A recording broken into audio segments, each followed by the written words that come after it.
Bonjour à tous, avec l'aide de Dieu, nous allons étudier une sikha du Rabbi sur la paracha de Chukat du volume 8 de l'Écouté Sichot, la première sikha. Au début de la paracha, Rashi y copie les mots du verset Zot Chukat à Torah. Voici la loi, le décret de la Torah. Et il explique, vu que le Satan, l'accusateur, et les nations du monde, les peuples du monde, se moquent du peuple juif en disant « C'est quoi cette mitzvah-là, vous ?» Et quelle est la raison qu'il y a de faire cette mitzvah-là? C'est la raison pour laquelle qu'il y a écrit ici « Chuka ». C'est quoi l'idée de Chuka? Décret, loi, pour dire « C'est une gzeira ». C'est un décret de ma part et tu n'as pas le droit d'y réfléchir, tu n'as pas le droit de remettre en question. Le rabbi demande, il faut comprendre.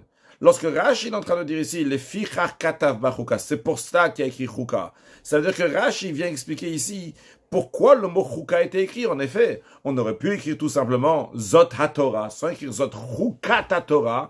Et Rashi vient nous dire pourquoi il y a écrit chuka. Parce que Rashi n'est pas là pour expliquer le mot chuka en lui-même, parce que ce mot-là, Rashi l'a déjà expliqué plusieurs fois avant. Et on ne peut pas dire que Rashi a besoin de nous réexpliquer à nouveau ce que ça veut dire, la définition de Chuka dans le décret d'une loi, parce que vu que Rashi a expliqué ça dans les livres précédents, dans le livre de Bereshit, Shemot, Vaïkra, et maintenant on est dans un nouveau livre, dans le livre de Bamidbar, le 4e livre, là Rashi a besoin de, à nouveau, nous dire c'est quoi Chuka. C'est pas juste de dire ça que Rashi a besoin de nous réexpliquer à nouveau Chuka dans le livre de Bamidbar, parce qu'on a déjà vu dans la paracha de Béalotra, dans la paracha de Shlach, qui sont dans le 4e livre. Dans le livre de Bamidbar, on a vu à nouveau l'expression de Chuka et Rashi n'a pas expliqué. Donc Rashi, c'est qu'on n'a pas oublié d'avant, c'est quoi une Chuka? Le fait que Rashi, il revient ici, nous explique quelque chose, c'est pas pour nous expliquer le mot Chuka, mais c'est pour nous expliquer, comme nous l'avons dit, la raison pourquoi on rajoute le mot Chuka, qu'a priori est superflu, on aurait pu s'en passer. Comme Rashi dit, pourquoi il y a écrit Katav Chuka? Pourquoi on écrit l'expression de Chuka? Non, en quoi est la question? Là arrive la question du Rabbi, mais d'après ça, la question elle est vue qu'en effet l'élève il sait, c'est quoi? Quand Rabbi dit l'élève, c'est l'élève qui étudie la Torah avec Rashi, il sait déjà l'expression de Chuka. Dans ces cas-là, Rashi aurait pu dire tout simplement les fichen batam, les fichar katav bachuka, vu qu'il n'y a pas de raison à la Chuka. C'est pour ça qu'on dit ici l'expression de Chuka, comme ça je comprends. Pourquoi il y a écrit ici Chukat à Torah? Pourquoi il n'y a pas écrit Zot à Torah? Pourquoi il y a écrit Zot Chukat à Torah? C'est le décret de la Torah. Je comprends, parce qu'il n'y a pas de raison. Je sais déjà que ça veut dire Chuka. Il n'y a pas besoin d'explication sur ça. Il y a besoin de nous expliquer ici pourquoi il y a Chukat à Torah. Mais pourquoi Rashi a besoin pour nous expliquer que ici on nous dit Chukat? Il dit, parce qu'il y a le Satan et les peuples du monde et les nations. Ça, cette idée-là, on l'a déjà appris plusieurs fois dans le passé. Rashi nous l'a déjà dit. Et deuxième question, le Rabbi nous dit, la question qu'on vient de dire, pourquoi Rashi a besoin de nous dire ici? C'est pour ça qu'on a écrit Chuka, parce qu'il y a le Satan et les nations du monde qui remettent en question et qui te disent qu'est-ce que tu es en train de faire ici? Et qui remettent en question. Ils disent ma mitzvah azot lachem, c'est quoi cette mitzvah là pour vous? Alors Rabbi dit d'après cela, la question se renforce encore plus. Si on voit que dans le commentaire de Rashi, il fait des changements par rapport à ce qu'il a dit dans des parachiotes d'avant. Dans les parachiotes d'avant, ailleurs, dans Parashat Toldot, dans Beshalach, dans Acharé, lorsque là-bas Rashi ramène cette idée-là, là-bas Rashi parle pas du Satan, il parle du Yetzer Hara, du mauvais penchant. Ici il dit Satan. Encore une autre différence, là-bas il écrit Meshivim, Mekanter, c'est-à-dire il questionne. Mais ici il dit Monin, qui veut dire qu'il se moque. Troisième différence, le Rabbi nous dit, à la place de dire, ailleurs à chaque fois il dit Yata Rashaim et Yatem Rashaim les pater, vous pouvez pas vous en débarrasser, dire je vais pas faire la mitzvah, ils ont raison, c'est Goïm, il a raison, Yetzer Hara, ils demandent des bonnes questions. Les pater, je vais m'exempter, pas faire cette mitzvah-là. Ce que Rachid dit là-bas, ici il dit pas ça. Rachid dit, ici, elle rajoute la harer. Ici, t'as pas le droit d'y réfléchir, de remettre en question. Pourquoi Rachid fait cette différence-là? A priori, ça y est, on a compris donc le principe. Le principe, il a déjà été étudié avant, et d'ailleurs, Rashi avant s'exprimait d'une autre manière. Troisième question, le Rabbi nous dit, dans la réponse de Rashi dit, c'est pour ça qu'il a écrit Chuka. Donc, ça prouve que quoi? Que notre problème ici, il est sur le mot Chuka. On a une question, pourquoi il écrit Chuka? Il y a besoin d'une réponse pour ça. Dans ces cas-là, pourquoi Rashi, lorsqu'il copie les mots du verset, il ne copie pas juste le mot Chukat, il copie Zot Chukat HaTorah. Si Rashi rajoute Zot HaTorah, donc le mot Zot et HaTorah, ça veut dire que il y a besoin aussi de Zot HaTorah pour le commentaire de Rashi. Donc, en 2 mots, on a 3 questions. Première question, pourquoi Rashi vient nous rappeler c'est quoi une chouka ici? On a déjà appris dans le passé c'est quoi chouka. Rashi vient nous rappeler, nous dire, parce que le Satan, le Motolam, etc., il aurait pu dire, mais Kitsur en 2 mots. Vu qu'il n'y a pas de raison, c'est pour ça que ça s'appelle une chouka. Pourquoi Rashi a besoin de faire toute une histoire? Et deuxièmement, la question se renforce que Rashi a fait des changements. En général, dans le passé, il a dit que c'est le Yetzerara, qui demande des questions, qui te dit de ne pas les faire. Ici, il dit le Satan qui se moque, les nations qui se moquent, et ne remet pas en question, mais ne décide pas de ne pas les faire. Et troisième question, pourquoi Rashi copie les mots HaTorah, alors qu'a priori son explication est uniquement sur Chouka? Seif Bet, l'explication est la suivante. L'expression du verset Zot Choukat HaTorah, quand tu lis ça, c'est le décret de la Torah. Qu'est-ce qu'on est en train de te dire ici? On est en train de te dire, c'est la loi de la Torah. Quand on dit la loi de la Torah, de toute la Torah.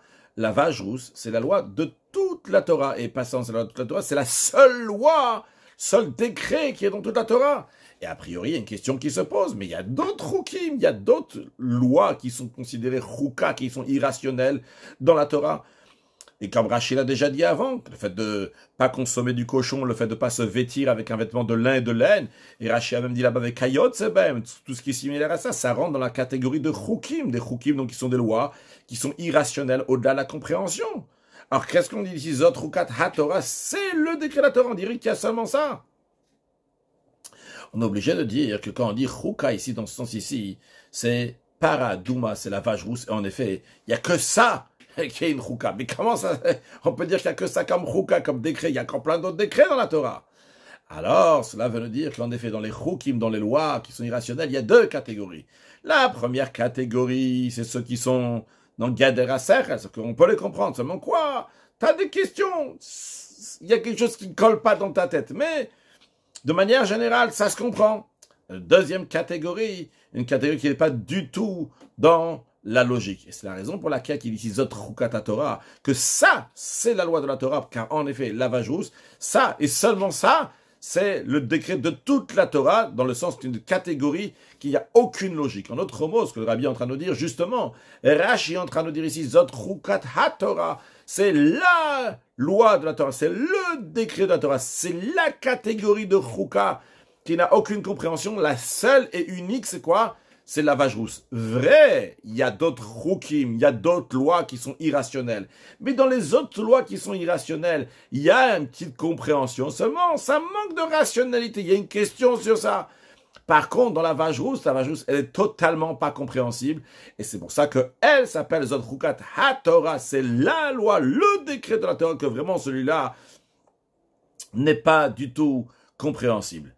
Et c'est la raison pour laquelle que lorsque Rashi ramène des exemples dans le livre de Vayikra, dans la paracha de Acharé, là-bas, il mentionne le fait de ne pas consommer du cochon, le fait de ne pas se vêtir avec de lin et de la laine. Et il ramène aussi donc la purification par l'eau de Meichatat, ce qu'on appelle donc l'eau d'expiation, c'est l'eau dans laquelle on met les cendres de la vache rousse qu'on va asperger, que tout ça, en effet, ça rentre dans la catégorie de lois qui sont irrationnelles de chouka, mais qui a quand même une certaine rationalité, il y a une certaine explication qu'on peut trouver, mais Rashi ne ramène pas paradoum à la vache rousse, parce que quand on parle en général des choukim, des lois qui sont irrationnelles, la vache rousse ne rentre pas dans la catégorie de choukim, c'est dans les choukim même, dans les lois irrationnelles. La vache rousse, c'est l'exception, c'est celle qui est incompréhensible. Comme le Rabbi ramène dans la note 12, c'est pour ça que Shlomo, le roi Shlomo, il a dit, sur tout cela, donc j'ai réussi à comprendre quelque chose, mais celle de la vache rousse, j'ai pas réussi à comprendre. En effet, ce décret-là, c'est tout à fait d'une autre catégorie totalement, d'un autre niveau. Parce que c'est une catégorie donc, qui est tout à fait incompréhensible. Comment ça, qu'est-ce que ça veut dire que les autres sont oui compréhensibles? Le Rabbi le dit. Même lorsqu'il s'agit de tarat mechata, de la purification à travers l'aspersion des eaux qui sont mélangées avec les cendres de la vache rousse, donc qui vient après avoir fait la vache rousse. Parce qu'il faut différencier entre le faire la vache rousse et les cendres de la vache rousse qu'on va mettre dans l'eau après, qu'on va asperger. Faire la vache rousse en elle-même, ce qu'on est en train de parler ici au début de la paracha, de Chukat. Zot Chukat Torah, c'est l'action de faire la vajous. Ça, c'est tout à fait au-delà de la compréhension. Et il n'y a aucune explication comme nous allons le voir. Mais asperger sur quelqu'un de l'eau avec des sang de la vajous et le purifier, ça, il peut y avoir une certaine explication. De manière générale, ça peut se comprendre.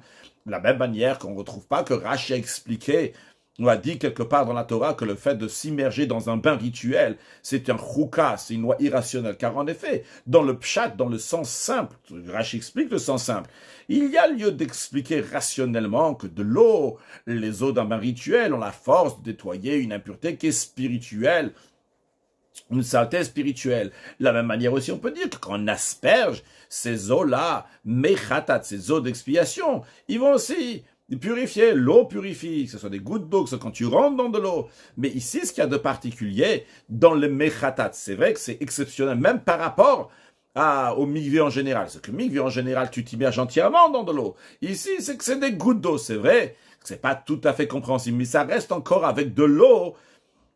Et bien que c'est pas, tu trempes entièrement dans un mikvé, il y a quand même de l'eau ici qui va purifier.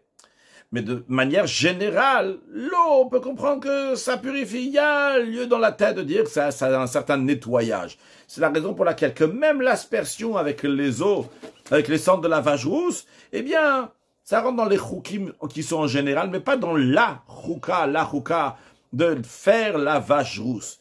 Par contre, faire la vache rousse, ça c'est quelque chose qui est tout à fait pas logique. Car la vache rousse, ce n'est pas un korban, ce n'est pas un sacrifice. Un sacrifice, encore on peut dire, il y a certains sacrifices, il y a une purification qui se fait dans le temple, quelque chose qui se fait, mais là c'est pas un sacrifice. Premièrement, on ne l'amène pas sur l'autel, c'est pas dans l'autel qui est dans le temple. Deuxièmement, faire la vache rousse, c'est à l'extérieur des trois camps. Quand on dit à l'extérieur des trois camps, donc il y a le Machane Shrina, dans lequel la présence divine est là-bas, le Mishkan. Il y a le Machane Lévia, où le Léviim se trouve là-bas. Il y a Machane Yisrael, le camp d'Israël, une certaine pureté. Et justement, la vache rousse, elle a fait tous les détails de la vache rousse sont faits à l'extérieur des trois camps. C'est vraiment le contraire de tous les sacrifices. Tous les sacrifices doivent être faits à l'intérieur du temple. Donc, la vache rousse n'est pas un sacrifice. De même, la vache rousse n'est pas non pas comparable aussi à ce qu'on appelle le Saïra Mishtaler, ce qu'on appelle en français le bouc émissaire, que le jour de Kippour, avant Kippour, le Kohen préparait. Donc, deux boucs, il y avait un bouc qui était donc la Hachem, pour Hachem, et il y avait un deuxième qui restait dans le Beth Amikdash, dans le temple qu'on allait sacrifier le jour de Kippour. Il y avait un deuxième qui était destiné pour envoyer donc la Azazel. Donc le Kohen, il faisait ce tirage au sort donc le jour de Kippour. Il me semble que c'était le jour de Kippour même qu'il faisait ça. Donc le Saïra Mishtaler.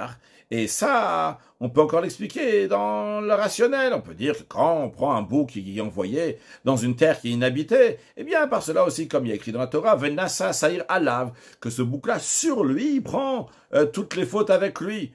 Donc, il y a aussi cette idée-là, peut-être dans la vache rousse. Le Rabbi dit non. Ici, dans le Saïra Mishtaler, tu peux, oui, expliquer quelque chose qui prend les fautes et les amène ailleurs. Mais dans la vache rousse, c'est pas le cas. Ça, parce que c'est pas comparable. Premièrement, déjà, ce bouc émissaire-là, il était préparé dans le Beth Amikdash. Il n'était pas préparé à l'extérieur du Beth Amikdash, comme la vache rousse qui est à l'extérieur du Beth Amikdash du temple. Ça, c'était dans le temple que ça commençait. C'est vrai qu'après, on l'envoyait dans une terre qui était inhabitée, Eretz Gzeira. Mais au début, c'était dans le Beth Amikdash. Mais il y a encore une autre différence. Que la vache rousse, elle est la Hachem. Elle est pour Hachem, contrairement à ce bouc émissaire qui n'est pas la Hachem. Parce qu'il y avait deux boucs, un qui était la Hachem, un autre qui n'était pas la Hachem. Donc c'est le contraire du Saïra Mishtaler, de ce bouc émissaire. C'est d'ailleurs la raison pour laquelle que dans la vache rousse, qui est-ce qui va la faire? Mitzvah Tapisgan, celui qui a fait donc la première vache rousse. D'après certains, c'est même les vaches rousses qui sont après, c'est pas le Kohen Gadol lui-même qui fait, mais c'est le vice Kohen Gadol, le vice du grand prêtre. Deuxièmement, Veizaïl Nochar Pneo Al Moed, qu'on va asperger, donc face à l'attente d'assignation, ce qui n'est pas dans les autres sacrifices. Et encore une troisième chose de Rabbi nous dit, qu'on appelle la vache rousse Khatat, pour nous dire qu'elle est comme des Kodesh, qu'elle est considérée comme si c'était quelque chose qui est Kodesh, comme si c'était un sacrifice.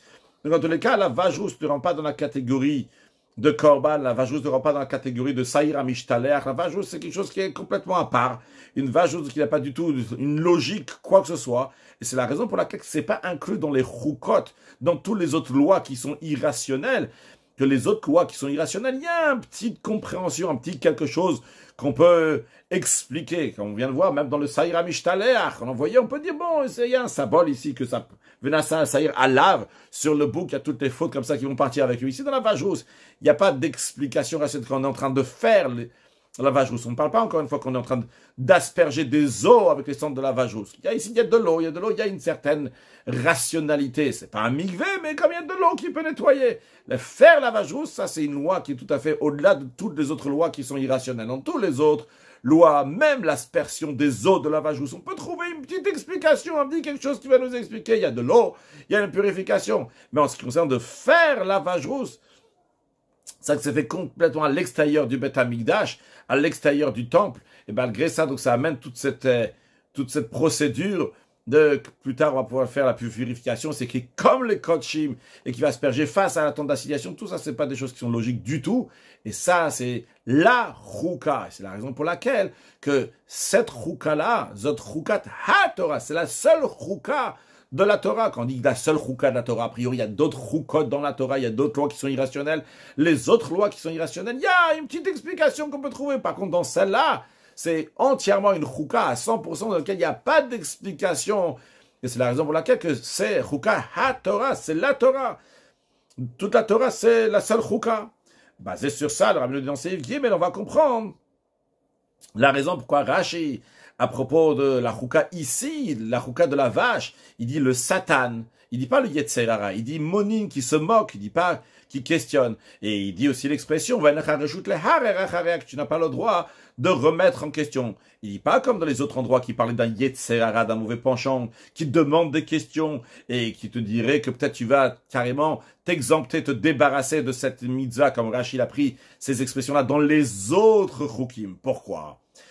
Parce que c'est tout à fait compréhensible, et même un Ben Chamesh Lemikre, un enfant de 5 ans, donc qui étudie le Chumash avec Rashi, il comprend ça, que le cerveau humain, il n'est pas du tout en commune mesure pour comprendre la rationalité de Dieu. C'est la raison pour laquelle, lorsque on parle d'une mitzvah que quelqu'un n'a pas aucune compréhension, le Yetzer Hara, le mauvais penchant, ne peut pas le convaincre et le dire que si tu vas pas comprendre la mitzvah dans ton cerveau, alors c'est une preuve qu'elle n'a pas été donnée par Dieu. Parce qu'au contraire, qui dit qu'on doit dire que c'est évident que l'homme doit comprendre l'heure d'Akadosh Baruch Hu? Quand tu comprends pas, ça peut tout à fait être d'Akadosh Baruch Hu. En revanche, les mitzvot dans lesquels il y a une certaine compréhension, mais en même temps qu'il y a une certaine compréhension, il y a des questions. C'est là que le Yetzer Hara et les peuples du monde peuvent venir questionner Meshivin de prouver que Chaz Shalom, en disant, prouver entre guillemets, que Chaz Shalom ça vient pas d'Akadosh Baruch Hu. Ils vont dire parce que c'est pas logique. Akadosh Baruch Hu, il a donné des ordres de manière qui sont pas compréhensibles, que d'un côté ils sont compréhensibles, en même temps il va y avoir des questions. Sans parler du fait, le Rabbi rajoute dans la note 30, qu'on pourrait dire que si Akadosh Baruch Hu a voulu que ces mitzvot-là vont être dans une catégorie compréhensible, comment en même temps ils font qu'ils vont être incompréhensibles? Donc, ils argumentent, le Yetzer Hara, la nation du monde, que le juif, il faut s'en débarrasser, il faut pas faire ces mitzvot-là, parce que c'est des mitzvot que sûrement ils n'ont pas été donnés de Dieu. Par contre, lorsque c'est la mitzvot de la vache rousse, la mitzvot de la vache rousse, ça, c'est indiscutable, il n'y a rien à comprendre là-bas, tout à fait au-delà de la compréhension. Alors, le Yetzer Hara, la nation du monde, ne vont pas commencer à dire, ah, mais c'est pas compréhensible, d'un côté c'est compréhensible, d'un côté c'est pas compréhensible. Non, c'est pas le cas, c'est tout à fait pas compréhensible. Et quand c'est tout à fait pas compréhensible, à ce moment-là, on peut comprendre que ça vient de Dieu. Seulement quoi? Qu'est-ce qu'il peut dire à ce moment-là? Le Satan et les nations du monde. Et Monim est Israël. Monim, l'expression de Monim, c'est le langage de l'Ehidgarot, les Hakli, de provoquer, d'embêter, de se moquer en disant, c'est quoi cette mitzvah-là? Quelle raison il y a à faire? C'est vrai que vous devez la faire parce qu'Akadosh Baruch Hu, il a dit de faire. Mais vous faites quelque chose qui n'a aucun contenu. Il n'y a aucune logique dans ce que vous êtes en train de faire. Il n'y a pas de raison dans cela. Donc c'est la raison pour laquelle que Rashi, il dit pas les mêmes expressions. Parce que les arguments ne sont pas les mêmes. Quand il s'agit d'une loi qui est tout à fait irrationnelle, incompréhensible, Zot Chukat HaTorah, la loi qui est irrationnelle, celle de la vache rousse, ici, ils vont pas venir questionner, ils vont pas te dire, ne la fais pas. Ils vont juste te dire, t'es fou, t'es pas normal, ils vont se moquer de toi. Par contre, quand c'est une loi qui est irrationnelle, en même temps, il y a une explication, ils vont dire, ça vient pas d'Akadosh Baruch Hu, ils vont commencer à demander des questions sur ça, ils vont pas juste se moquer, ils vont demander des questions, c'est logique, c'est pas logique. Et tu sais quoi, débarrasse-toi de cette mitzvah-là, ne la fais pas. Et c'est d'ailleurs la raison pour laquelle aussi, que Rashi, ici, quand il parle de la vache rousse, il parle du Satan, et il ne parle pas du Yetzer Hara.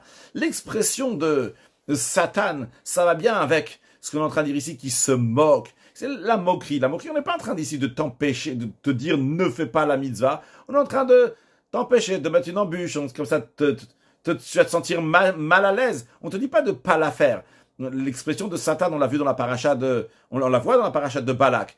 Vaikatsev malach Hashem baderech le satanlo, que l'ange de Dieu est venu sur le champ, les satanes, pour être un satan pour Bilam. Qu'est-ce que ça veut dire? L'ange ici, il a juste embêté Bilam. Il a rendu difficile le chemin de Bilam. Mais il n'a pas empêché de continuer son chemin. Le satan, il vient juste pour empêcher. Mais le satan ne vient pas ici te dire annule la mitzvah, ne fais pas la mitzvah. Le Yetzer Hara, le mauvais penchant, il vient te dire annule la mitzvah. L'expression de Satan ici, c'est pour te dire, on va t'empêcher. Comment t'empêche? On va se moquer de toi. Et quand on se moque de toi, après, peut-être tu vas être gêné. Et c'est la raison pour laquelle aussi que Rashi, il ne dit pas, t'as pas autant débarrassé en ce qui concerne la mitzvah de faire la vajous. Il dit, tu n'as pas le droit de remettre en question. Car ici, quand il s'agit d'une loi qui est tout à fait irrationnelle, il n'y a pas lieu de penser que je vais m'en débarrasser. C'est sûr, c'est Akadosh Baruch qui m'a demandé de la faire. Sur ça, il n'y a personne qui dit que c'est pas Dieu qui m'a demandé de la faire. Le fait que je la comprends pas, au contraire, c'est une preuve que c'est Akadosh Baruch qui me l'a demandé de la faire. Ça manque quoi? Tout ce qu'il peut y avoir, c'est que le Satan et les nations du monde, eux, ils vont se moquer du peuple juif. Ils vont dire, cette mitzvah-là, elle n'a pas de contenu, elle n'a pas de sens. Et en conséquence, la personne va commencer à remettre en question. Et justement pour ça, on dit, tu n'as pas le droit de remettre en question. Le remettre en question, c'est ça qui est interdit. Tu dois la faire, la chouka, tu dois la faire avec vitalité, avec joie, comme tu fais les autres mitzvot que tu comprends, celle-là aussi tu dois la faire. Pourquoi? Comment ça se fait? La raison elle est, c'est un décret devant moi. Vu qu'Akadosh Baruch Hu lui-même dit, cette mitzvah-là qui c'est une chouka, c'est une zera, c'est un décret. Alors l'argument, ma mitzvah ou ma tam, quelle est la mitzvah, quelle est la raison, ne doit pas te déranger du tout. Au contraire, parce que la perfection de bien faire cette mitzvah-là, c'est lorsque la mitzvah elle est faite uniquement parce qu'Akadosh Baruch Hu, il a dit de faire cette mitzvah-là. Donc le rabbi nous a expliqué donc les différences d'expressions qui sont dites ici dans le commentaire de Rashi. On avait dans la deuxième question comment ça se fait qu'il y a différentes expressions. L'expression donc de à la place de Yetzer Hara, il a dit Satan. Satan, il vient juste empêcher. Yetzer Hara, il vient te dire de ne pas faire la mitzvah. Le Satan, il vient juste empêcher. C'est le cas ici. On vient t'empêcher de faire la mitzvah. On ne te dit pas de ne pas la faire du tout. On comprend aussi pourquoi dans les autres, il y a écrit Meshivim, Mekanter. Et ici, il y a écrit Monim. Quand on dit Meshivim, Mekanter, c'est qu'ils demandent des questions. Quand on dit qu'ils sont monim, c'est juste, ils se moquent. Quand on dit Yatem Racham, les pater. Quand le Yetzer Hara, les nations, ils peuvent arriver à une conclusion qu'il faut que tu vas te débarrasser de cette mitzvah-là. Tu vas pas du tout la faire. Par contre, lorsque c'est une mitzvah de vajous, dans ces cas-là, ils vont pas te dire de pas la faire. Ils vont juste te dire c'est à remettre en question. Donc ça, on a compris donc les questions de. Ce qui nous reste, on comprend aussi donc pourquoi Rashi a besoin de nous expliquer ici quelque chose. A priori, on avait demandé, on sait très bien c'est quoi une chouka, pourquoi Rashi a besoin de nous faire toute une discussion ici, nous dire parce que le Satan, le Umot Haolam, etc. On a compris que Rashi n'a pas dit ça dans le passé. Tout ce que Rashi a dit dans le passé, il parlait des autres sortes de choukim, mais pas cette chouka-là qui est tout à fait irrationnelle. Cette chouka qui est tout à fait irrationnelle, ça, on n'en a pas parlé dans le passé, parce que Zot Chukat HaTorah, c'est la seule et unique loi qui est totalement irrationnelle dans la Torah. Et sur celle-là, on nous dit qu'il y a le Satan et le Umot Haolam qui vont se moquer et te dire de remettre en question. Et c'est la raison pour laquelle donc Rashi s'est répété, entre guillemets. C'est pas répété, on a vu que c'était complètement différent. Il reste une troisième chose à comprendre. Pourquoi il écrit Zot Chukat HaTorah? Pourquoi Rashi il ramène dans son commentaire Zot Chukat HaTorah? Il aurait pu dire seulement l'expression de Chukat. Alors Rabbi nous dit, on comprend, d'après ça ce qu'on a dit. Pourquoi Rashi dit Zot HaTorah? Pourquoi il ramène le mot HaTorah? Parce que justement, notre question, elle vient du fait qu'il y a écrit Zot Chukat HaTorah, que c'est la Chukat de la Torah. Ces mots-là, justement, ils nous obligent à dire que le Satan, il l'empêche, il se moque, etc. Et quand même, quand même, tu n'as pas le droit de remettre en question. Après que le Rabbi a répondu à toutes les questions, maintenant, le Rabbi va nous dire, dans Seif Dalet, des Inyanim de Yeina Shel Torah, qui sont dans le commentaire de Rashi, de notre paracha. Yeina Shel Torah veut dire le vin de la Torah, la profondeur de la Torah, qu'on retrouve dans le commentaire de Rashi. C'est expliqué dans la Chassidoute que Chukim, ça vient du langage de Chakika. Chukim, dans le sens littéral, c'est des décrets, des lois qui sont irrationnelles. Mais la Dmour Azaka nous dit que Chuka, c'est aussi Chakika qui veut dire graver. Encore, il est expliqué dans la Chassidoute qu'il y a deux manières dans la Chakika quand on parle de graver. Il y a des lettres qui sont juste gravées comme ça dans une pierre précieuse. Tu as gravé. Alors, bien que les lettres, ils font partie de la pierre précieuse. Ils sont pas comme les lettres qu'on écrit. Quand on écrit sur du parchemin, les lettres sont en plus sur le parchemin. Il y a le parchemin, il y a des lettres qui ont été rajoutées. Ces lettres-là, ils couvrent, ils voilent le parchemin. Alors ici, ils sont gravés dans la pierre. C'est pas comme quand on écrit sur le parchemin. Malgré ça, vu que ces lettres-là, qui sont gravés, ils ont une certaine achisa, ils ont une certaine saisie sur la pierre, eh bien, ils sont quand même liés d'une certaine manière, comme si qu'on les avait écrits. C'est vrai que c'est pas écrit, c'est pas comme de l'encre sur le parchemin, mais ça ressemble un peu, parce que ils voilent un peu sur la pierre précieuse. La pierre précieuse brillait fortement. Maintenant, à l'endroit où c'est gravé ici, la pierre précieuse n'est pas si brillante que ça.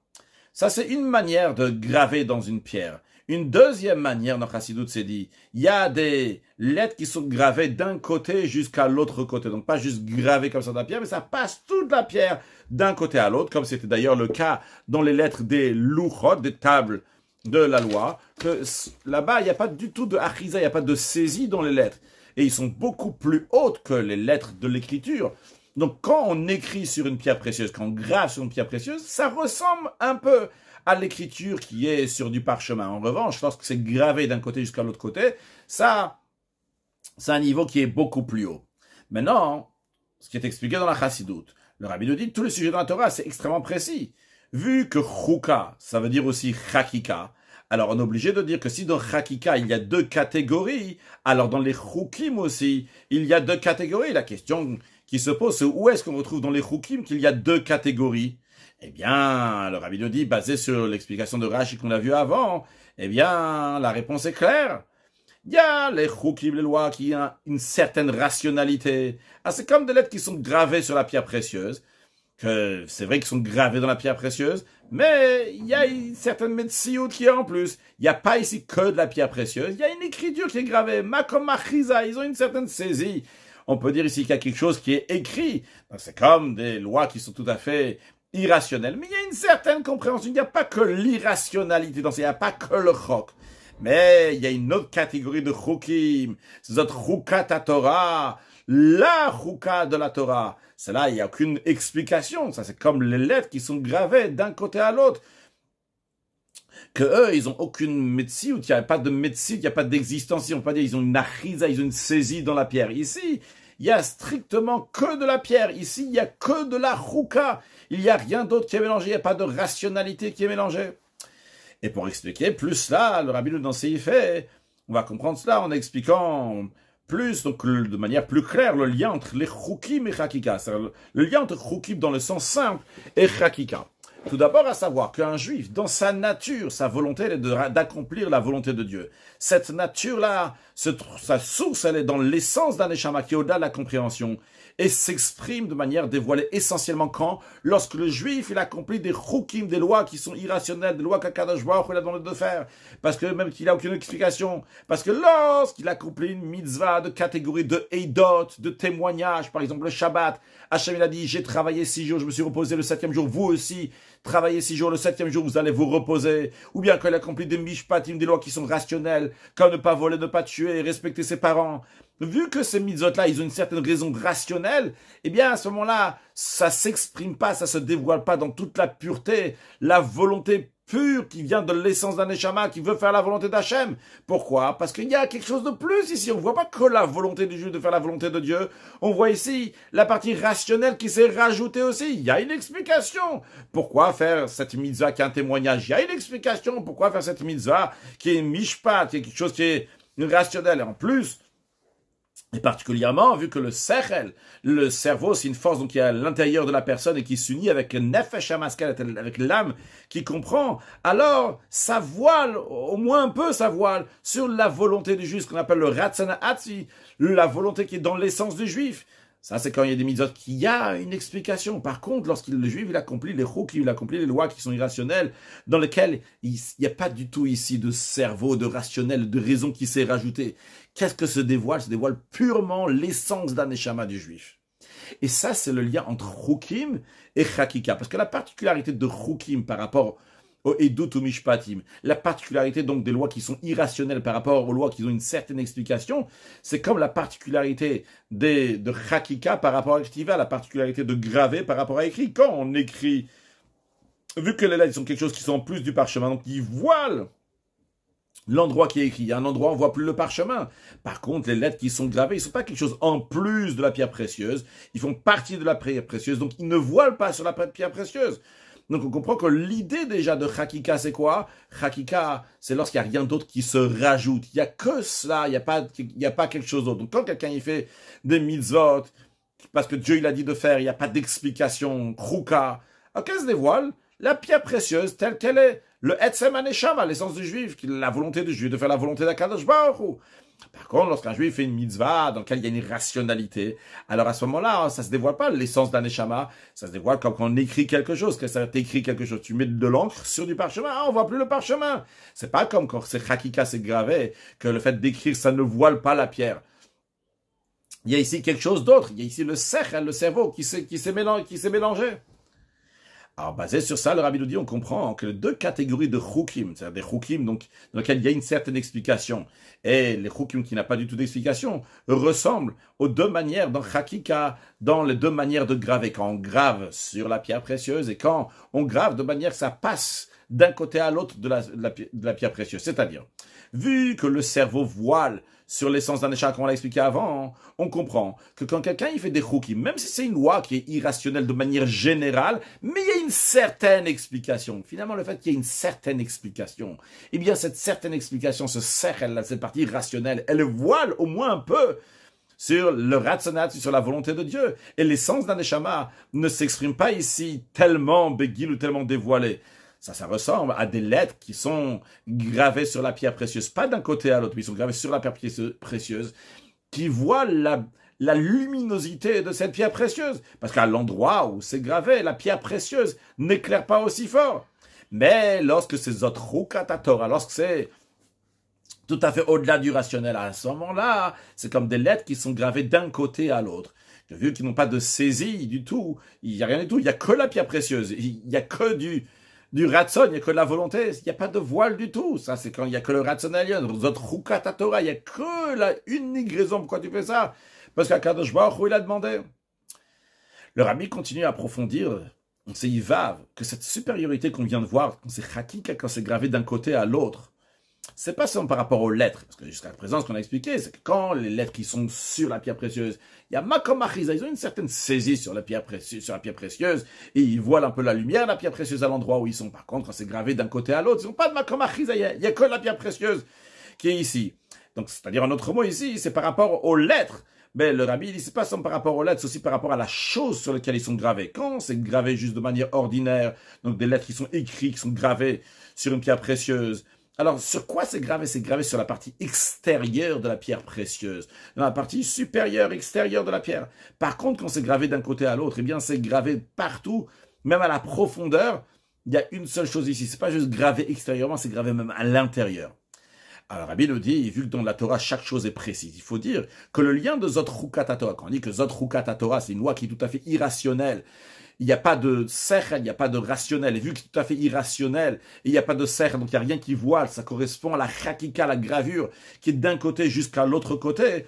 C'est pas seulement parce que le juif, quand il fait ça, il y a Kabbalatol, il reçoit le joug d'Akadosh Baruch Hu, il n'y a pas son rationnel qui se mêle. Mais c'est aussi parce que quand c'est Zotrukata Torah, quand c'est entièrement irrationnel, c'est uniquement parce qu'Akadosh Baruch Hu il dit de faire, eh bien à ce moment-là, ça transcende la personne d'un bout à l'autre, il est entièrement pris par la volonté d'Akadosh Baruch Hu. Quelle est l'explication de ça? Le Rabbi nous dit dans Seif Zayin, l'explication. Le Rabbi dit B'derech Afshar. Si on peut expliquer de telle manière, on sait chez les Chassidim, quand le Rabbi dit B'derech Afshar, peut-être, pour nous, c'est une évidence. Pour le Rabbi, c'est un peut-être. Pour nous, c'est sûr.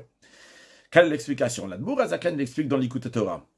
Le verset Zotrukata Torah, c'est la loi, le décret de toute la Torah. Il dit qu'en effet, Paradouma la vache rouge, c'est toute la Torah.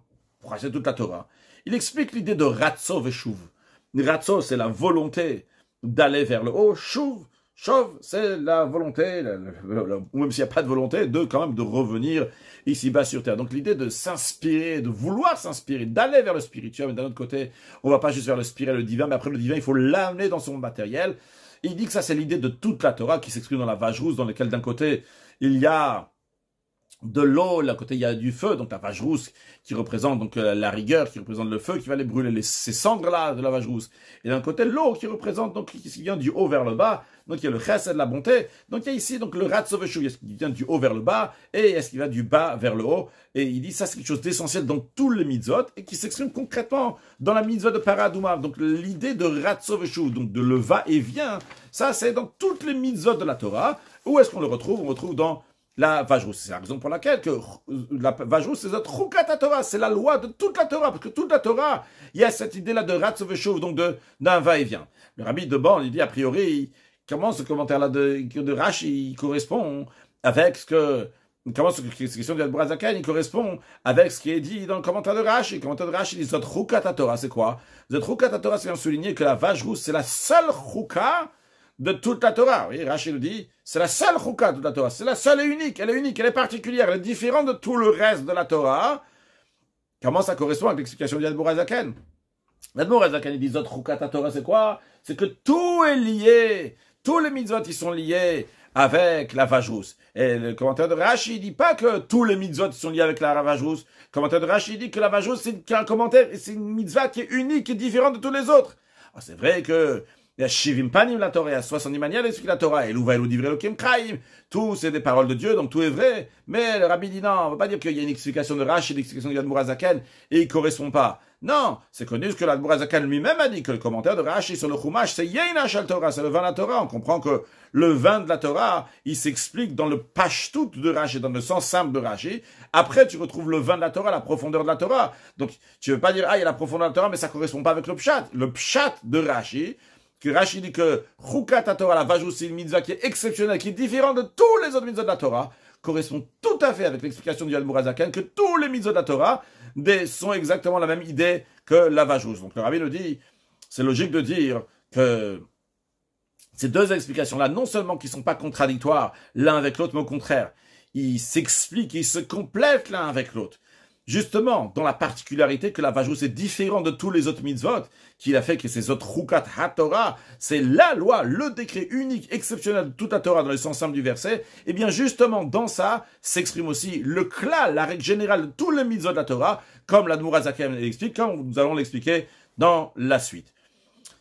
Seifret, le rabbi le dit, dans le Mahamar, que le rabbi précédent, qui est Bala Simcha Vageoula, vu que ça tombe toujours, comme le rabbi va dire dans la suite de la Sikha, que la paracha de Chukat est dans les alentours de la libération du rabbi précédent, Rabbi Yosef Yitzhak, 6e rabbi de Chabad, le beau-père du rabbi. On sait qu'il a été emprisonné en 1927, c'était le 15e jour du mois de Sivan, et ils ont voulu le tuer, ils l'ont emprisonné, et finalement, miraculeusement, il est sorti le 3e jour du mois de Tammuz de prison. Il a été exilé donc pour 3 ans dans la ville de Kostrama, et finalement, le Yud-Bet Tammuz, Yud-Bet, Yud-Gimel Tammuz, une dizaine de jours plus tard, il a reçu la nouvelle qu'il est complètement libéré même de cet exil-là. Et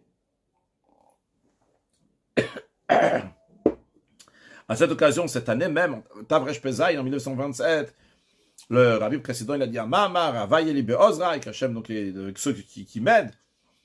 Et là-bas, il explique, dans ce Mahamar, les Eidout,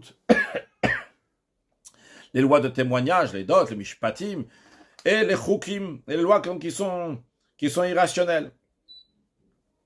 Et là-bas, il dit que, après qu'il explique les chukim, les lois qui ne sont pas dans la logique, c'est Xeret HaKatou, c'est un décret, il ramène une preuve à ça. Il dit, comme il est écrit dans Rashi, sur le verset Zot Chukat Torah, que Rashi dit, vu que le Satan et les nations du monde, ils se moquent du peuple juif, alors on te dit, sache, Xera Milfana, c'est un décret de moi, tu n'as pas le droit de remettre en question.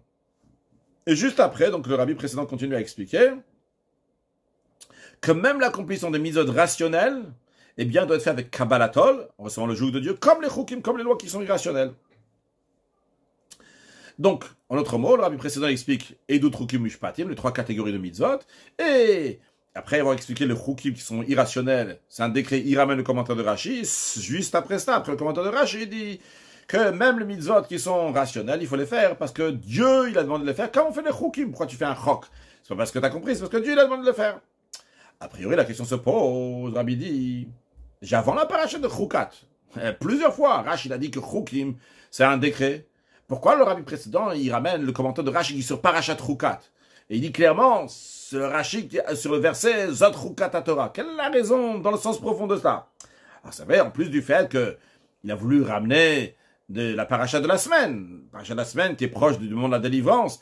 Et il amène de Chukat. Il était libéré, c'était la paracha de Pinchas. Donc c'était la paracha de Chukat. C'est juste avant Pinchas. Et encore, il amène clairement Zot Chukat Torah, parce que Zot Chukat Torah, la traduction en araméen, c'est Gzera Toraita, c'est le décret de la Torah, et ça fait une allusion à Gzera sur la Torah, comme c'est ramené dans les livres, Rabbi ramène en bas, dans le livre qui s'appelle Tanya, qui est dans Magen Avraham, Orachaim, Sosiman Tavkouf, là-bas il ramène il y a des gens qui ont l'habitude de jeûner le vendredi de Parashat Chukat, ils n'ont pas fixé ce jeûne-là pour un jour du mois, mais un jour de la semaine, parce que c'était un vendredi de la paracha Chukat qu'en France, ils ont vu brûler 20, si je ne me trompe pas, c'était 20 wagons dans lesquels il y avait donc le livre de Torah. Et donc, pour cela, donc c'est la raison pour laquelle ils jeûnent ce jour, ce vendredi. Quel rapport spécialement ce vendredi-là de parachat Chukat? Parce que dans la paracha de Chukat, il y a écrit Zot Chukat Torah, et la traduction en araméen, Zagzera Torah, c'est le décret qu'il y a sur la Torah, que la Torah, il va chaser shalom, malheureusement, ça va être brûlé donc ce jour-là. En tous les cas, il y a ici une notion de Gzera sur la Torah qui est liée avec ça. Le Rabbi dit, en plus de ça, donc c'est pour ça qu'il apprend Zot Chukat Torah, que c'est lié donc avec son arrestation, qu'il a été arrêté, qu'on a voulu empêcher Torah Mitzvot, comme ça je comprends ici pourquoi le Rabbi ramène ça ici. Le Rabbi dit, c'est plus que ça que le Rabbi précédent va nous dire. L'explication est la suivante. Quand le Rabbi précédent il ramène ce commentaire-là de Rashi, son intention elle est de ramener une preuve, pas juste pour l'idée qu'il est en train d'expliquer que Chukim c'est Gzera Takatou. Ça, il est en train d'expliquer qu'il y a des lois rationnelles, des lois qui sont irrationnelles, des Chukim, mais comme il y a écrit Zot Chukat Torah, Rashi explique que c'est une Gzera, etc. C'est pas juste ça. Il vient aussi expliquer ce qu'il dit juste après ça. Qu'est-ce qu'il dit juste après ça? On vient de le dire tout à l'heure. On a dit que même les mitzvot qui sont rationnels, eux aussi, il faut les faire avec Kabbalatol, en recevant le jour d'Akadosh Baruch, comme on accomplit les Chukim. Alors, où est la preuve ici? La preuve est la suivante. Vu que les Mozot Chukat Torah, ça c'est la loi de la Torah, le décret de la Torah, ça inclut l'explication que la mitzvot de la Vajrou, c'est Klalut Torah, c'est toute la Torah.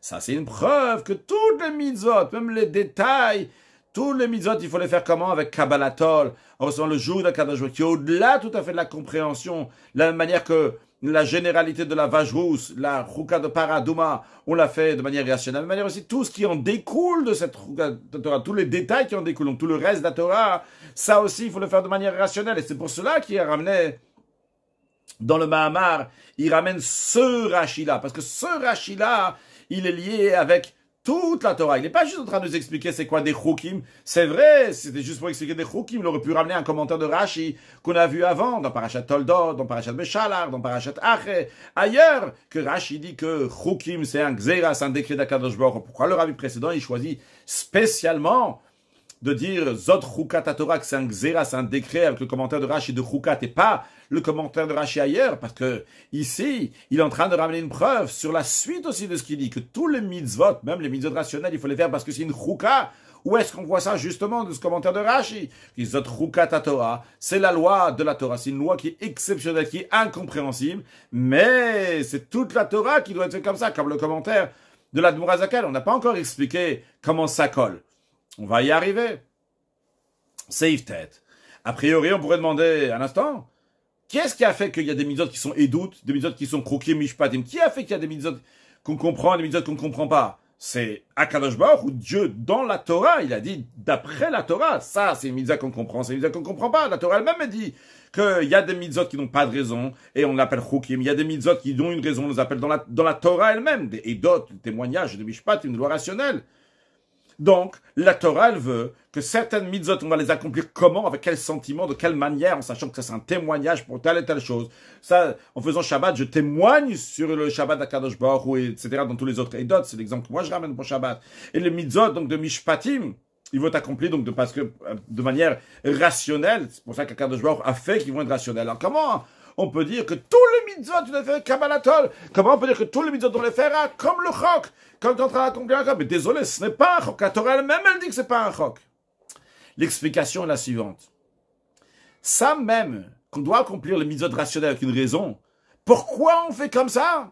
C'est Kabbalatol. Pourquoi tu fais cette mitzvah-là avec compréhension? Parce que Dieu, il a décidé, parce que Dieu, il a décrété. Dieu, il a dit que l'accomplissement de ces mitzvot-là va être avec la raison. Et bien, de la même manière que l'accomplissement des mitzvot, il doit être fait. Pourquoi je vais aller faire la mitzvah à cette manière-là? C'est parce que Dieu, il m'a dit de la faire. Et bien, de la même manière aussi dans les mitzvot eux-mêmes. C'est vrai, dans les mitzvot eux-mêmes. Il y a ce qu'on vient de dire maintenant. Que moi, mon approche, la manière que je vais aller faire la mitzvah, c'est parce que Dieu, il m'a demandé de le faire. Dieu, il a voulu que je comprenne. Je vais aller le faire avec compréhension parce que Dieu, il m'a demandé. Pas parce que je comprends, c'est pour ça que je fais. Je comprends, je veux comprendre cette mitzvah-là, je la fais avec compréhension parce que Dieu, il m'a dit de la faire. Mais ça va encore plus loin. Parce que ce qu'on a expliqué jusqu'à présent, c'est que la mitzvah elle-même, elle est rationnelle, compréhensible. Mais mon approche, comment je vais aller faire la mitzvah, c'est parce que Dieu il m'a dit de la faire. Dieu il m'a dit de comprendre aussi, je vais le comprendre aussi. Mais pourquoi je comprends? Parce que Dieu il m'a dit. Mais ça, c'est encore lié avec moi. Mais ça va encore plus loin. C'est la mitzvah elle-même. Qu'est-ce que ça veut dire? Tous les mitzvot, c'est la volonté de Dieu. Même quand il s'agit des mitzvot qui sont des idouts, des mishpat, des lois qui sont rationnels, le fond de ça, c'est quoi? C'est la volonté d'Akadosh Baruch Hu. La volonté de Dieu, elle est au-delà de la compréhension. Gzeira milfanai, ça aussi. Même quand tu vas pas voler, tu vas pas tuer, tu vas honorer tes parents, ça aussi. Gzeira milfanai, c'est un décret d'Akadosh Baruch Hu. Seulement quoi? Le même Dieu qui a donné la loi de vache rousse, parce qu'il voulait. C'est le même Dieu qui a dit que tu vas honorer tes parents parce qu'il a décidé, parce qu'il voulait. Seulement quoi? Dieu a voulu que la vache rousse, tu vas pas comprendre, et que honorer tes parents, ne pas voler, ne pas tuer, tu vas oui comprendre. Donc Dieu, il a voulu que certains mitzvot vont s'habiller dans la compréhension. Donc, tous les mitzvot, finalement, ils sont tous des choukim dans le fond. Seulement quoi? Dieu a dit, ça va pas rester un chok. Ça va pas rester juste le ratson tel qu'il est. Ça va s'exprimer d'une autre manière. Mais on va rester attaché au ratson d'Akadosh Baruch Hu. Le fond d'Akadosh Baruch Hu, c'est le ratson. Et c'est la raison pour laquelle, qu'il y a chukat à Torah. C'est le décret de la Torah. Bien que la vache rousse, c'est la klalo des mitzvot, tous les mitzvot, c'est la volonté d'Akadosh Baruch Hu, la Torah, c'est chorma. Qu'est-ce qu'on est en train de dire ici? Zot chukat à Torah. Après, c'est deux mots qui ne correspondent pas. Chukat, c'est des lois qui sont irrationnelles. Torah, c'est quelque chose qu'on comprend. On vient souligner ici que les edot et les mishpatim, les témoignages, c'est un décret, pas juste parce que c'est une mitzvah. Parce que c'est juste chukat, c'est un décret, ça se comprend tout à fait. On vient te dire ici plus que ça. Même la Torah, chukat à Torah, dans la Torah même quand c'est quelque chose qui est compréhensible, comme Edotu Mishpatim, dans ça aussi, derrière ça, il y a une chouka ici, ça aussi, c'est une gzeira milfanai. Même quand c'est Torah, un enseignement, une compréhension, un mishpat, une loi qui fait rationnellement, eh bien, derrière ça, il y a le ratson, la volonté d'Akadosh Baruch Hu. Donc, c'est pas contradictoire. C'est vrai que la Torah, elle a dit qu'il y a des mitzvot qu'on comprend, des mitzvot qu'on comprend pas, et que les mitzvot qu'on comprend, il faut les faire avec compréhension. Mais pourquoi on fait ça? Parce que, Dieu il nous a dit de comprendre. De deux, la mitzvah elle-même, en effet, elle est liée avec le ratson. Si on va gratter la forme qui est autour de la mitzvah, on va aller dans le fond, on va voir que finalement, c'est quoi? C'est la volonté d'Akadosh Baruch Hu. Tu comprends ou tu comprends pas? C'est la volonté d'Akadosh Baruch Hu. C'est bon comme explication, mais a priori, c'est Ifiou, le rabbi demande. C'est pas compréhensible. Comment c'est possible que le sechel, la compréhension, elle va être avec Kabbalatol, recevoir le joug d'Akadosh Baruch Hu? C'est deux opposés, c'est un paradoxe. Le sechel, c'est la compréhension Kabbalatol, recevoir le joug d'Akadosh Baruch Hu. Et bien sûr, ça vient la réponse d'autre, Chukat Torah. Chukat Torah. Quelle sorte de Chukat? C'est Chakika Be'ever Le'ever. C'est une gravure qui va d'un côté à l'autre. C'est pas une gravure superficielle. C'est une gravure qui prend entièrement la personne, qui perce tout, même le cerveau de la personne. Quand c'est gravé sur la personne, comme des lettres qui sont gravées sur une pierre précieuse, c'est-à-dire, c'est vrai que la chakika, la gravure, elle est à l'intérieur. C'est vrai que c'est pas écrit comme de lettres, comme de l'encre qui est sur du parchemin. Mais tant que c'est pas arrivé jusqu'au etsem, c'est pas rentré jusqu'à l'intérieur, de bout à bout. Mais c'est juste l'extérieur qui est gravé. Alors c'est vrai que si ça n'a pas pris l'intérieur, alors c'est pas rentré dans toutes les forces intérieures. C'est vrai qu'on peut dire, comment c'est possible? Le sechel, il est ailleurs. C'est vrai, il y a de la gravure. La gravure, elle est sur la partie extérieure, mais l'intérieur, tu vas creuser, tu vas retrouver là-bas le sechel, le cerveau. Tu vas dire, dans le cerveau, là-bas, c'est pas gravé. Ça, c'est si gravé juste extérieurement. Mais le Kabbalatol, joug de Dieu que le juif il prend sur lui, vu que c'est gravé chez le juif d'un côté à l'autre, c'est-à-dire dans tout son etzem, dans toute son essence. C'est la raison pour laquelle que même les forces extérieures, toutes les forces de la personne, ils sont rattachés au etzem, à l'essence de la personne. Et quand c'est gravé d'un côté à l'autre, alors ça va de le niveau le plus profond de la personne et ça va dans tous les côtés. Ça ressort de partout, jusqu'à même son cerveau s'il est pris. C'est la raison pour laquelle que c'est pas dans un tel cas, c'est pas contradictoire. Dans un cas où le père le juif, il a dévoilé cette rakika, comment il est gravé, il est rattaché à Kadosh Baruch Hu dans toute son essence. Eh bien, ça va aller même dans les forces extérieures, comme le cerveau, De manière que dans la compréhension des mitzvot, de Edut Mishpatim, il va pas ressentir le cerveau en lui-même, il va se ressentir uniquement la Gzeira Milfan qu'Akadosh Baruch Hu, il a dit qu'il faut comprendre. Parce que l'essence de l'âme, il inclut toutes les forces de l'âme, il a une influence sur toutes les forces de l'âme. Et ça correspond aussi à ce qu'on a dit avant, que Chukat Paraduma, la Chukat de la vache rousse qui est différente, qui la rend différente de tous les autres, c'est d'un côté, c'est à l'extérieur des trois camps, et d'un autre côté, c'est face au Elmoed. On est d'un côté à l'extérieur complètement du temps, de la tente d'assignation du Beth Amikdash, et d'un autre côté, on est oui face. C'est quoi l'idée ici? Parce qu'un juif, dans son essence, quand c'est gravé d'un bout à l'autre, alors même quand il a écouté ses chachmach, même s'il est à l'extérieur des trois camps, mais il est encore gravé, il est encore attaché avec le pitre chelou, là, il voit la porte du Heichal, il voit la porte du Heichal. Donc, ce que Rabbi a expliqué ici, il nous a dit, le commentaire de Rashi et le commentaire du Adbor Hazaken vont très bien en même temps. Le fait que Chukat HaTorah, c'est une loi qui est exceptionnelle, qui est unique, qu'elle est différente de tous les autres, elle est complètement incompréhensible, et que l'Adbor Hazaken dit que ça, c'est la source de tous les mitzvot, c'est l'idée de toutes les mitzvot. C'est exactement la même chose. En effet, c'est exceptionnel. C'est quoi l'exceptionnel qu'il y a dans ça? C'est une chakika be'aver le'ever. C'est une chouka qui est tout à fait rationnelle, qui représente donc une gravure qui va d'un bout à l'autre. Eh bien, cette gravure-là qui va d'un bout à l'autre, eh bien, quand elle s'exprime dans le juif totalement, eh bien, elle va s'exprimer dans tous les mitzvot. Elle ne va pas s'arrêter juste dans certains mitzvot que le juif il ne comprend pas. Ça va aller dans tous les mitzvot. Pourquoi? Parce que c'est gravé dans lui. C'est gravé dans lui, mais ever d'un côté à l'autre. Eh bien, ça englobe toutes les forces. Parce que quand l'essence du juif, qui est attaché avec l'essence d'Akadosh Baruch Hu de là-bas, donc il est entièrement rattaché à Akadosh Baruch Hu dans son essence, et c'est gravé chez lui, mais ever, ça prend toutes ses forces. Ça influence sur toutes les forces. Le Rabbi conclut en disant que ça, c'est le lien aussi avec la paracha de Chukat, avec Yud Bet Tammuz, Chag HaGeoula. C'est la raison pour laquelle, que plusieurs années, souvent, elle est dans le Shabbat. Elle est lue avec le Shabbat qui est avant le 12 Tammuz, ou si c'est pas le Shabbat avant le 12 Tammuz, au moins, c'est dans les jours qui sont proches de Gimel Tammuz, le jour dans lequel il est sorti de prison pour aller en exil, mais Chushanit Nalo a déjà eu donc une certaine liberté, ça a commencé, donc sa Geoula, Tralta de Geoula a commencé Gimel Tammuz. Et ce lien-là, il est tellement grand, à tel point que dans le Mahamar, que le rabbi précédent, il a dit dans le premier Yud Bet Tammuz, il a ramené donc le premier, ce Pirush Rashi, donc sur le verset Zot Chukat HaTorah. Donc c'est quoi, quel rapport? Eh bien, le rapport, le rabbi nous dit que le rabbi précédent, le Baal HaSimcha VaGeoula, celui qu'on fait sa joie et sa délivrance, parce que cette sikha là, le rabbi l'a dit, Zot Chukat Hashin Trafé, donc c'était des alentours, en tout cas de Yud Bet Tammuz. Le rabbi précédent, il était entièrement imprégné toute sa vie dans le travail de Messirut Nefesh concrètement, et en même temps, tous ces sujets, ils étaient tout à fait bi'itiashut, tout à fait posés. Le rabbi va expliquer qu'est-ce qu'il veut dire ici. Le rabbi précédent a fait un très très grand travail de diffusion de judaïsme, de renforcement de Torah mitzvot. C'est pour ça d'ailleurs qu'il a été arrêté, et après il a été libéré donc Yud Bet Tammuz.